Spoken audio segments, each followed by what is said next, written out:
রংপুরের শতরঞ্জি জিআই পণ্য হিসেবে স্বীকৃতি পেয়েছে। উদ্যোক্তারা এগিয়ে আসছে শতরঞ্জি শিল্পে।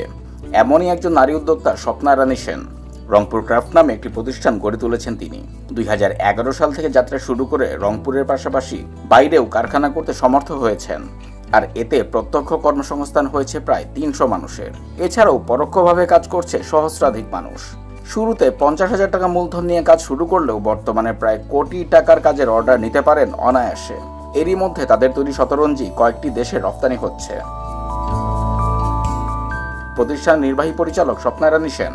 কাজে সফলতা হিসেবে মিলেছে বেশ কিছু স্থানীয় ও জাতীয় পুরস্কার।